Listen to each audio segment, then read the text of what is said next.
المرأة المجرمة اللي طلعت على بعض الفضائيات وجابت بنات على انهم زانيات، وعمالة تتكلم معاهم في تفاصيل الزنا، والراجل معاك بيدفع كام والأجرة كام، ويعرض هذا علينا. هذه المرأة حكمت؟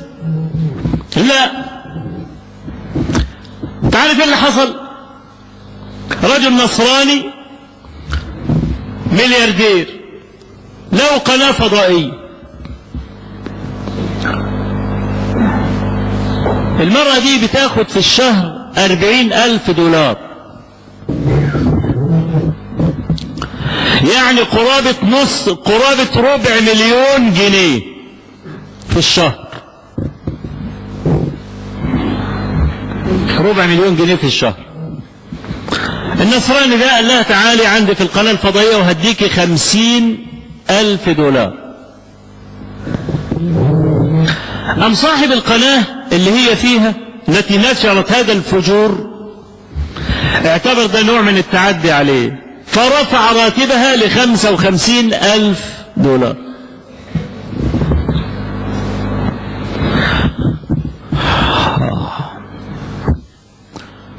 والله يا أخوانا أحيانا تلجم المصيبة اللسان فلا يدري ماذا يقول.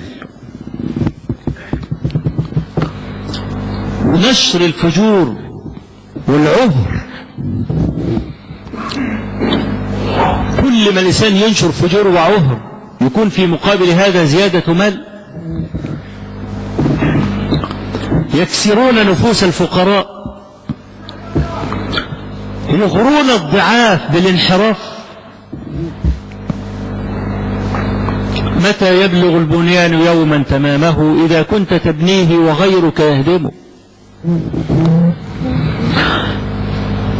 قلبي مع أهل الإصلاح، إنهم يسبحون ضد تيار عات مجرم، ضد تيار معه القرار ومعه المال، ولكن معهم الله القوي المتين ذو الركن الشديد. أقول قولي هذا وأستغفر الله العظيم لي ولكم.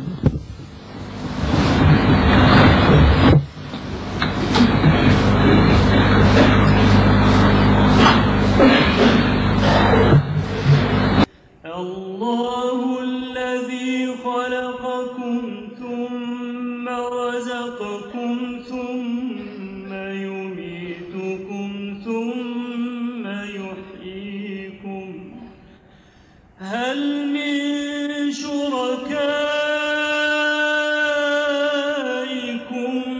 من يفعل من ذلكم من شيء؟ سبحانه وتعالى عما يشركون.